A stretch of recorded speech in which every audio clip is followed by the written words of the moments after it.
Hello everyone, this is Jim with Strategic Systems Group, and we're going to have a short video here on what is necessary to get your ducks in a row to set up a Dynamics GP migration to Dynamics 365 Business Central. There are four basic elements that go into that. Let's look at those. We want to generate a record template with RapidStart Services. Then we're going to look into importing data directly from Excel. Then we're going to look at installing Dynamics GP.Intelligent Cloud into your GP on-prem server. Then we're going to talk about how to set up Cloud Migration Assisted Setup tool within Business Central to get you started. The first tool you're going to want to install into your GP on-prem server is your RapidStart Services, which is an extension that allows you to create a roadmap of tables for your migration process called a template. In essence, RapidStart creates a checklist of tables you need for export. This can be accessed in the Microsoft Download Center by searching RapidStart Services for Microsoft Dynamics GP. If not installed, the company setup options will prompt you to install, if you see right here. Although the migration tool is not completely comprehensive, the RapidStart service will let you know what you need to fill in the blanks. What you can see here is that if you go directly to the Download Center at Microsoft, you can find RapidStart Services and download it directly into your on-prem server.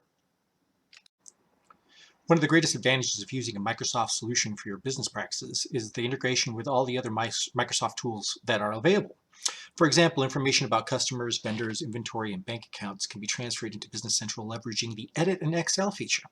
These tables can be saved to an X file and exported out of GP and imported directly into Dynamics 365 using the Edit in Excel feature that imports directly from cells in Excel to BC. Although the migration tool handles the transfer of a great deal of data using the migration tool wizard, other tables can be migrated simply using Excel integration. This can be touchy due to formatting issues, so we highly recommend that you allow a company like SSG to manage that process for you. Next is installing the GP.Intelligent Cloud service to your on-prem GP server, which will create the basis for the connection between your on-prem SQL server and the cloud for Dynamics 365 Business Central. Intelligent Cloud will allow you to create a secure pipeline of data that will transfer this data from GP to BC. Simply find the Intelligent Cloud solution in the app source and download and install. It can be easily found here. If you see in the app source, Dynamics GP.Intelligent Cloud, just go ahead and grab it now and it will lead you to a wizard to install. Once you have your roadmap of things that you need to import and you've downloaded the appropriate software to your SQL server, Cloud Migration Assistant Setup in Dynamics 365 Business Central is embedded with tools to help you migrate from GP. Within the Setup and Extension options in the ribbon, you can find the Setup Cloud Migration Wizard. This wizard will guide you through the process and will connect directly with your GP SQL server.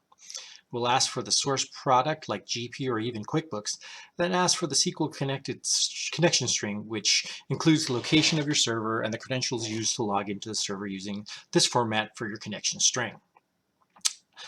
Note, when entering the login credentials for this pipeline, you need to use an admin or super user account without a two-factor authentication for the process to move smoothly. Once all four of these elements are completed, you can begin the migration tool. Let me just show you real quick what this migration tool looks like within BC. You see Setup Cloud Migration here under the Setup and Extensions ribbon. Once you click on that, it will give you a whole bunch of warnings like that all of your data will be overridden by this migration. So since we're dealing with a blank instance, it's not a problem. Then you're going to go ahead and select your product. You can select Dynamics GP. And then you go ahead and install your connection string here and give the runtime a name. So you can actually have several runtimes going on in separate instances under different names. Once you have that all down and pat, the migration tool will create the linkage between the two pieces of software and give you a guided wizard to allow you to import that data. And it's pretty much that simple, although it's somewhat complicated. Once you have all of these little things set up, you should be good to go to have a really great guided tour of what you can import with the migration tool and what needs to be brought in. Thanks so much for listening. Have a great one.